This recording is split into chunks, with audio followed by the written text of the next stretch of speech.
Do you think we're headed for a civil war? That's an interesting phrase, civil war. I'll let you drink because Yeah. go on. We're certainly headed for some form of conflict and violence, I think.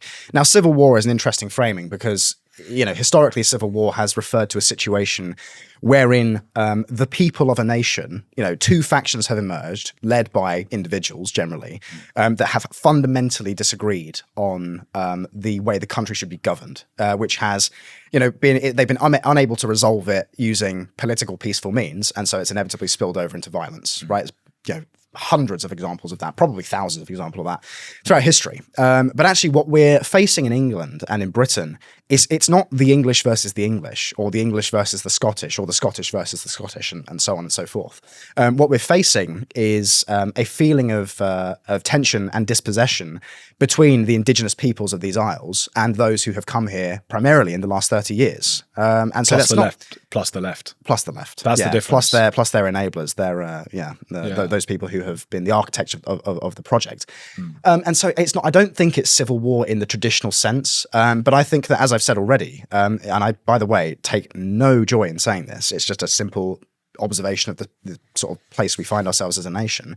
If something doesn't change, and if radical change is not brought in at the highest levels of government, I think that we're going to see more and more violence on the streets. And I think the form that it will take, it will look something like the Southport riots last year, but it just won't end. It will just keep going and going and going. And there will be clashes between, again, I think, as we saw last year, primarily the Muslim community and the English community in different areas. We saw, by the way, the Muslim rioters coming out with weapons, and the police didn't arrest them. The police said, go and put the weapons in the local mosque. And it's sort of like everyone that passed a lot of people by, and it's like, sorry, what? The police should arrest all of them. If you're out in the street with a steel pipe or with a knife, you should be thrown in the back of a van and taken to the police station and prosecuted. 31 months. But that's not what happened. 31 months. They should go, quite. Lucy Connolly. Indeed. And so I think what we'll see is those kinds of tensions and it then bubbling over into protest and then riots.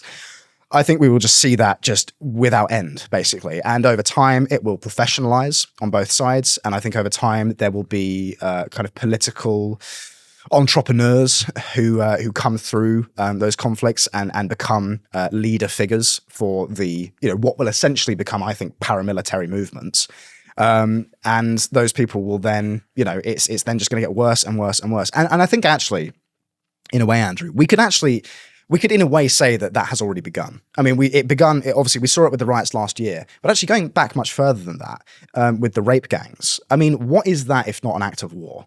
To come to a country and to essentially kidnap, enslave, rape, torture, and kill thousands, not necessarily in the case of killing, but thousands of vulnerable, working class, often parentless, indigenous white girls. What is that if not an act of war? Like Hamas. Literally almost. Well, and to be fair, I mean, sure, it's over a longer period of time, but the scale of it is orders of magnitude larger than October 7th. And I don't say that lightly. Is it tens of thousands? Some say hundreds of thousands. We don't, and this is the point, Andrew. Yeah, we don't know the number. And how awful is that? How screwed up is that we don't even know the number of young girls that have been trafficked and raped and sexually assaulted and tortured. With Rupert Lowe, we ran, obviously he's running his rape gang inquiry, his independent rape gang inquiry. And we held a session in Parliament last week where we invited in about 50 survivors of the rape gangs who gave their testimonies. And I was standing there listening to what some of these ladies were saying. Seriously, I'm not saying this for effect.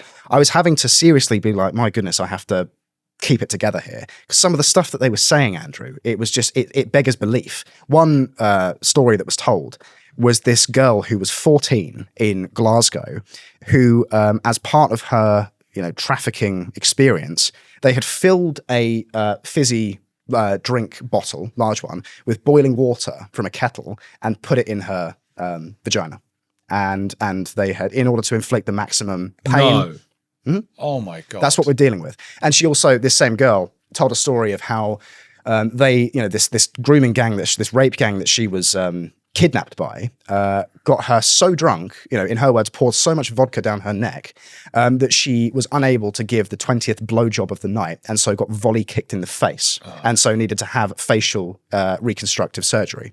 These are the kinds of things that are happening in our country. These are the kinds of things that have been happening since the 60s and 70s in our country and have only intensified as mass immigration has continued. These are the kinds of people that our leaders have brought into our country. Can you imagine the mind that thinks that that's something that's okay to do? No. You imagine the kind of person that engages in that kind of thing. Well, look, there are white English and white of other ethnicities who do the same thing, and I don't say that to I equivocate or to make people look away, but I think I'm interested in the mind of someone who would do that, whatever they are. Yeah. It does appear that pro rata, it is significantly higher, and it's a cultural, deliberate thing from British Pakistanis in particular. Yeah, it is. But anyone who does it should be back to the topic of civil war. I mean, if that has been going on at scale for decades, and what is that if not low grade civil war? Oh, but by one community, one community clearly thinks that there's some kind of conflict going on because they're kidnapping, raping, and killing the children of another. I mean, that's not exactly something you do in peaceful times. But the other community, the English, are refusing to kind of recognize the fact that there is a hostile presence in many of their communities that is targeting them. And so there's that. And of course, there's the various other atrocities that we've seen, the Manchester Arena bombing, the various stabbings on London Bridge and elsewhere, Southport itself. And all of this is, I think, is the precursor to, I think, what's going to be if something doesn't change again. And I hope we get onto the change that that is possible and that is just within reach. If something doesn't change, all of that is going to intensify. It's going to get worse. It's going to become more regular. And again, you're then going to see reactions happening, from one side and then to the other, and it's just going to intensify. It's going to become an arms race, and then the entire country is basically going to collapse. Cheery, isn't it?